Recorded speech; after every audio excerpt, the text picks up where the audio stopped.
नमस्कार, मैं कंचन भारद्वाज स्वागत करती हूँ आपका जीवन कोश में, जहाँ होती है आपकी और हमारी सेहत की बात। सी सेक्शन यानी सिजेरियन डिलीवरी, जिसमें पेट और यूट्रस की सर्जरी के बाद बच्चे का जन्म होता है। ये एक बड़ी सर्जरी मानी जाती है। इस सर्जरी के बाद रिकवरी कितनी चुनौतीपूर्ण हो जाती है, ये आप और हम सभी जानते हैं। ऐसे में कई सवाल मन में आते हैं और सबसे बड़ा सवाल होता है कि सी सेक्शन के बाद क्या खाया जाए और क्या अवॉइड किया जाए ताकि रिकवरी अच्छे से और जल्दी हो सके। तो आज के मदरहुड गाइड में इसी पर बात करेंगे और जानेंगे कि सी सेक्शन के बाद डाइट और लाइफस्टाइल में क्या क्या चेंजेस जरूरी हैं। साथ ही इससे जुड़ी कुछ मिथ्स को भी दूर करने की हम पूरी कोशिश करेंगे। चलिए शुरू करते हैं। सबसे पहले तो हम आपको ये बता दें कि डिलीवरी चाहे सिजेरियन हो या नॉर्मल, नई माँ को इक्वली आराम की जरूरत होती है और देखभाल की भी जरूरत होती है। ऐसे ही डाइट में भी ज्यादा फर्क नहीं होता। जो चीजें ताकत के लिए नॉर्मल डिलीवरी में खिलाई जाती हैं, उनकी जरूरत सी सेक्शन के बाद भी ताकत के लिए जरूरी है। बस कुछ बातों का ध्यान यहाँ पर रखना जरूरी है, और वो भी स्टिचेस की वजह से। हाँ, ये बात जरूर है कि नॉर्मल डिलीवरी में महिला जल्दी चलने फिरने लायक हो जाती है, वहीं सी सेक्शन के बाद थोड़ा टाइम जरूर लगता है क्योंकि स्टिचेस ज्यादा होते हैं, तो उनका ध्यान रखना भी जरूरी है। तो डाइट में बस इस बात का ध्यान रखना जरूरी है कि ऐसी चीजें ना खाई जाए जो टांकों यानी स्टिचेस को और दिक्कत दे। चलिए अब इस पे डिटेल पर आपको समझाते हैं। डाइट से पहले हम बात करेंगे मेडिसिन की, जो बहुत जरूरी है। इतनी बड़ी सर्जरी हुई है तो अच्छी डाइट तो जरूरी है, साथ ही हीलिंग के लिए आपको मेडिसिन प्रॉपर और सही समय पर लेना है। सर्जरी के बाद डॉक्टर्स आपको एंटीबायोटिक्स, सप्लीमेंट्स और पेन किलर्स का कोर्स देते हैं और उन्हें स्किप बिल्कुल नहीं करना है। कई लोग पेन किलर स्किप कर देते हैं, लेकिन उनमें पेन कम करने के साथ साथ एंटी इन्फ्लेमेटरी प्रॉपर्टीज भी होती है, जो स्वेलिंग और रिकवरी के लिए जरूरी है। और हाँ, मेडिसिन अच्छे से काम कर पाए इसके लिए जरूरी है कि प्रॉपर बैलेंस डाइट ली जाए। डिलीवरी चाहे कैसी भी हुई हो, आपको हीलिंग डाइट ही लेनी है। हल्की और बैलेंस डाइट लें जिसमें सब कुछ हो, जैसे प्रोटीन, कार्बोहाइड्रेट्स, दूध, सब्जियां, फ्रूट्स, ड्राई फ्रूट्स, सब कुछ हो। सिर्फ खिचड़ी दलिया टाइप डाइट ना लें। ज्यादातर लोग क्या करते हैं, नॉर्मल डिलीवरी में ड्राई फ्रूट से बने लड्डू, हलवा या स्नैक्स देते हैं, लेकिन वहीं सी सेक्शन में अपने मन से ड्राई फ्रूट्स देना अवॉइड कर देते हैं, जो कि बिल्कुल गलत है। आपको बस ये ध्यान रखना है कि जो भी चीजें महिला डाइजेस्ट कर पा रही हैं वो जरूर खिलाएं। ताकत की जरूरत दोनों डिलीवरी में है।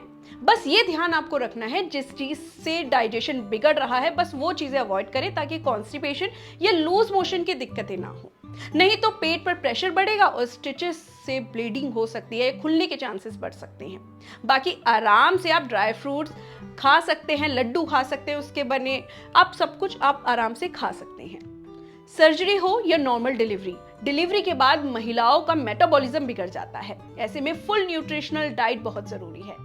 पेट की मसल्स की कमजोरी का सारा दबाव उनकी पीठ की मांसपेशियों पर पड़ता है, जिसकी वजह से उन्हें कमर में दर्द की समस्या बनी रहती है। ऐसे में दर्द में राहत पाने के लिए हर्बल टी जैसे ग्रीन टी, तुलसी टी, पुदीना टी आप ले सकते हैं। इससे पेन रिलीफ में तो आपको हेल्प मिलेगी ही, साथ ही इंटरनल हीलिंग में भी आपको बहुत हेल्प मिलेगी। साथ ही आपको मूवमेंट करते रहना है। ज्यादातर लोग ये समझते हैं कि सी सेक्शन में ज्यादा मूवमेंट बिल्कुल नहीं करनी, लेकिन ये बिल्कुल गलत है।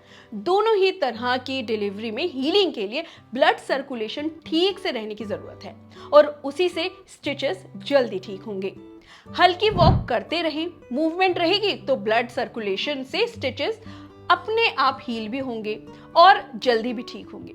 खासकर अगर आपकी डिलीवरी सर्दियों में हुई है तो आपको मूवमेंट में और ज्यादा ध्यान देना है, क्योंकि सर्दियों में ब्लड सर्कुलेशन वैसे ही बॉडी में स्लो हो जाता है। सो मूव करते रहना बेहद जरूरी है, जितना आप कंफर्टेबली कर पाएं। इसके अलावा डाइट पे कुछ जरूरी चीजों को आपको ध्यान रखना है जो आपकी रिकवरी में मदद करें। ये चीजें दोनों ही तरह के डिलीवरी में आप जरूर लें। जैसे कि आपको अपनी डाइट में प्रोटीन जरूर शामिल करना है, जैसे एग्स, पनीर, सोया, चिकन, फिश हो गई, कई तरह की दालें हो गई। ये सब आपके मसल्स और स्किन के टिश्यूज को रिपेयर करेंगे और हीलिंग स्पीड अप होगी। अगर आपको प्रोटीन रिच फूड्स आइटम की लिस्ट चाहिए तो आपको डिस्क्रिप्शन बॉक्स में इस लिस्ट की PDF मिल जाएगी, आप डाउनलोड कर सकते हैं, वो भी बिल्कुल फ्री। दूसरा है आपको आयरन रिच फूड अपनी डाइट में शामिल करना है। नॉर्मल डिलीवरी हो या सी सेक्शन डिलीवरी के बाद बॉडी को आयरन की बेहद जरूरत होती है, क्योंकि सर्जरी के दौरान आपका खून थोड़ा कम हो सकता है। आयरन रिच फूड खाने से ब्लड सर्कुलेशन इंप्रूव होता है और फटीग भी कम होता है। आपको स्पिनच यानी कि पालक, डेट्स, बीटरूट, अनार, मुनक्का, किशमिश, पंपकिन सीड्स, अंजीर, ये सब आयरन रिच फूड है जो आपको अपनी डाइट में जरूर शामिल करना चाहिए। आयरन का इंटेक पोस्ट सर्जरी रिकवरी को प्रमोट करता है और आपको एनर्जी फील कराने में काफी हेल्प करता है।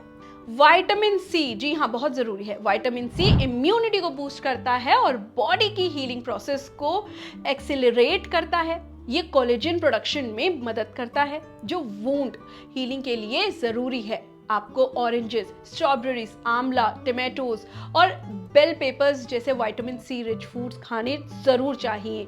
ये आपके इम्यून सिस्टम को स्ट्रॉन्ग बनाने में और इन्फेक्शन से आपको बचाने में काफी हेल्प करेगा।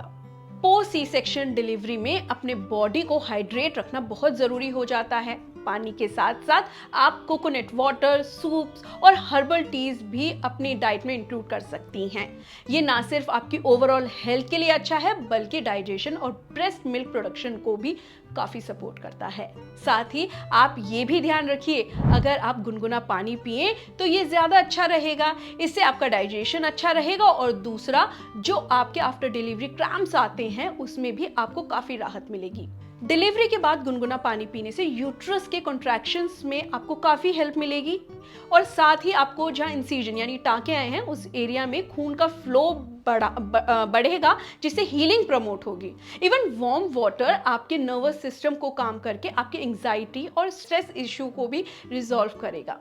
इस दौरान आपको फाइबर रिच फूड जरूर लेने हैं। खासकर आपको सी सेक्शन के बाद बहुत ज्यादा ध्यान रखना है कि आपको कॉन्स्टिपेशन ना हो, ताकि स्टिचेस पर प्रेशर ना पड़े। जैसे होल ग्रेन्स, फ्रूट्स जैसे नाशपाती, सेब, पपीता, गाजर, ब्रोकली, हरे चने, दाल, बीन्स, वेजिटेबल, ओट्स वगैरह भी आप शामिल कर सकती हैं।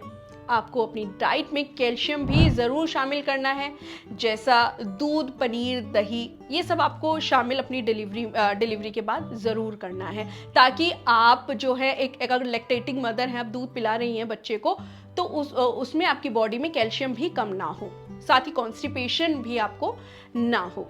लेकिन आपको ये बात ध्यान रखना है कि दही ठंडा ना लें, उसको दही को रूम टेम्परेचर पर रखकर आप तब उसे खाएं। अगर आपको पनीर खाने से कॉन्स्टिपेशन हो रहा है तो आप नारियल पानी, मखाने, बीन्स, इन सबको अपनी डाइट में शामिल करें, मतलब जो भी तरह से करें, लेकिन कैल्शियम आपकी बॉडी में जाना बहुत जरूरी है। सी सेक्शन के बाद कुछ नेचुरल रेमेडीज को अपनाकर भी आप अपनी रिकवरी को जल्दी कर सकते हैं। ये चीजें आप नॉर्मल डिलीवरी में भी अप्लाई कर सकते हैं, जो कि आपको बहुत फायदा देगा। जैसे कि अजवाइन वाटर, जी हाँ, अक्सर हमारी मदर्स डिलीवरी के बाद अजवाइन का पानी पीने के लिए देती हैं। इससे मिल्क प्रोडक्शन भी अच्छा रहता है और इसका सेवन करने से आपका डाइजेशन भी इम्प्रूव होता है और पेट से जुड़ी समस्याएं, खासकर कॉन्स्टिपेशन से भी छुटकारा मिलता है। ये डिलीवरी के बाद दर्द को कम करने में भी आपकी हेल्प करती है। गुनगुने पानी में शहद मिलाकर पीने से आपका डाइजेशन इंप्रूव होता है और यूट्रस के कॉन्ट्रैक्शन को हेल्प मिलती है। ये रेमेडी आपके बॉडी को डिटॉक्सिफाई करती है और वुंड हीलिंग को फास्ट ट्रैक करता है। इसके बाद सबसे इंपॉर्टेंट रेमेडी है हल्दी और अदरक, और यहाँ कच्ची हल्दी मिल जाए तो बहुत बेहतर है। ये दोनों ही हीलिंग प्रॉपर्टी से रिच होती है। आप डेली अपनी मील्स में हल्दी का यूज कर सकते हैं या फिर हल्दी और अदरक की बनी चाय बनाकर उसको पी सकते हैं। ये नेचुरल एंटी इंफ्लेमेटरी एजेंट है जो सर्जरी के बाद स्वेलिंग को कम करते हैं और हीलिंग प्रोसेस को फास्ट करते हैं, जिससे आपकी रिकवरी जल्दी हो पाए। अगला है स्टिच बाथ, जो एक रिलैक्सिंग रेमेडी है जिसमें वार्म वाटर में आप अपना लोअर बॉडी सोक कर सकते हैं। ये रेमेडी स्पेशली स्टिचिंग एरिया के लिए हेल्पफुल होती है, जिसमें आपके इंसिजन साइट को एक सूदिंग इफेक्ट मिलता है और पेन को रिलीफ मिलता है। आप इसमें एप्सम सॉल्ट भी डाल सकते हैं जो पेन रिलीफ और स्वेलिंग को रिड्यूस करता है। आप स्वीट आलमंड ऑयल या कोकोनट ऑयल को अपने स्किन पर जेंटली मसाज कर सकते हैं। ये स्किन को नरिश करता है और ब्लड सर्कुलेशन को इंप्रूव करता है। स्टिचेस खुलने के बाद इस जेंटल मसाज से स्कार हीलिंग में आपको काफ़ी हेल्प मिलेगी। इसके अलावा आप मेथी दानों का पानी भी पी सकते हैं, जो ब्रेस्ट फीडिंग सप्लाई को तो बढ़ाएगा ही, इसके साथ साथ आपकी ओवरऑल बॉडी को इंटरनल हीलिंग प्रोसेस में काफ़ी हेल्प करेगा, जो ओवरऑल हेल्थ को बूस्ट करता है। अब बात करते हैं क्या नहीं खाना चाहिए। आपको स्पाइसी ऑयली फूड अवॉइड करना है, क्योंकि ऐसी चीज़ें गैस्ट्रिक प्रॉब्लम बढ़ा देती है। साथ ही रिफाइंड कार्बोहाइड्रेट्स जैसे बेकरी आइटम से भी आपके गैस्ट्रिक प्रॉब्लम और बढ़ सकती है।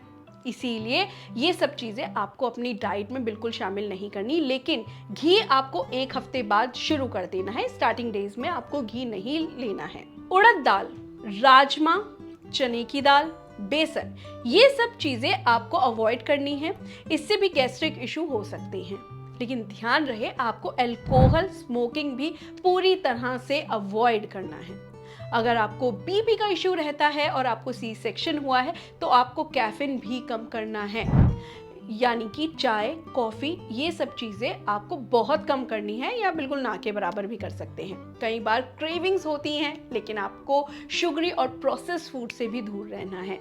ये आपकी रिकवरी को स्लो डाउन कर सकते हैं और साथ ही कॉन्स्टिपेशन की समस्या को बढ़ा सकते हैं। सी सेक्शन के समय कॉन्स्टिपेशन रहना सही नहीं है, क्योंकि इससे आपके पेट पर प्रेशर पड़ सकता है, आपके स्टिचेस पर भी प्रेशर पड़ सकता है, जिससे स्टिचेस खुलने या ब्लीडिंग का खतरा बहुत रहता है।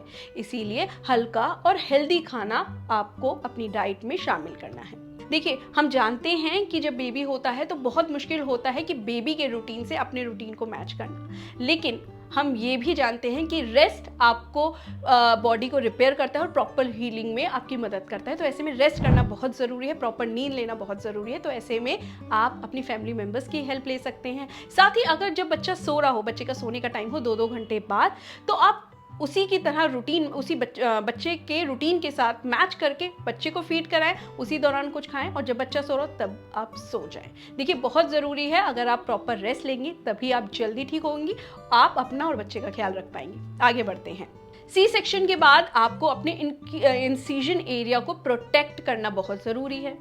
हैवी लिफ्टिंग से आपको बचना है, क्योंकि इससे इंसिजन साइड पर स्ट्रेस आ सकता है।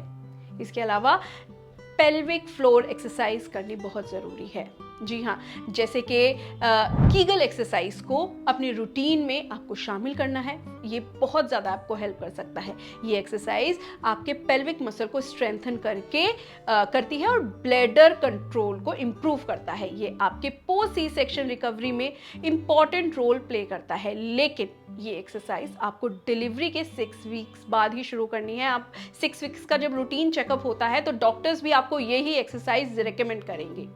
दोस्तों, अब सबसे इम्पॉर्टेंट, ये बिल्कुल कहने की ज़रूरत नहीं है कि डिलीवरी के बाद रिकवरी के दौरान इमोशनल सपोर्ट भी बेहद ज़रूरी होता है। अपनी फैमिली और फ्रेंड्स से ज़रूर हेल्प लें, खासकर बेबी की केयर में। ये आपको फिजिकल और इमोशनल दोनों तरह से सपोर्ट देगा, जिससे आप स्ट्रेस फ्री फील करेंगे और आपका रिकवरी प्रोसेस बेटर होगा। Last but not the least, hygiene का बहुत ध्यान रखना है। टाँकों को साफ रखें, ये ना सोचें कि पानी लगने से स्टिचेस में दिक्कत होगी। अच्छे से साफ करके साफ कपड़े से पोंछें और जो भी क्रीम या ऑइंटमेंट डॉक्टर ने रिकमेंड किया है वो ज़रूर लगाएं। बस आपको ये बात ध्यान रखनी है, कपड़ों का फ्रिक्शन टाँकों पर ना हो, यानी कि जो भी पजामा सलवार आप पहन रहे हैं वो टाँकों के ऊपर उसकी इलास्टिक या नाड़ा ना आए। और साथ ही कॉटन के कपड़े पहने जो ज़्यादा पसीना आपको आए तो सोख सके। ये सब चीज़ें फॉलो करने के बाद भी अगर आपको टाँकों पर कोई भी स्वेलिंग, पेन या ब्लीडिंग या फिर कोई डिस्चार्ज फील हो रहा है तो तुरंत आपको डॉक्टर को दिखाना है। आई होप हमने सभी तरह के सवालों के जवाब इस वीडियो में दे दिए हैं, लेकिन अगर कोई इशू या सवाल कवर करना रह गया है तो आप हमें कमेंट बॉक्स में ज़रूर बताएं। प्रेगनेंसी से जुड़े और सवालों के बारे में जानने के लिए आप इस प्लेलिस्ट पर जाकर चेक कर सकते हैं। हम मिलेंगे आपको अगले वीडियो में, तब तक के लिए जीवन कोश को सब्सक्राइब करना बिल्कुल ना भूलें। नमस्कार।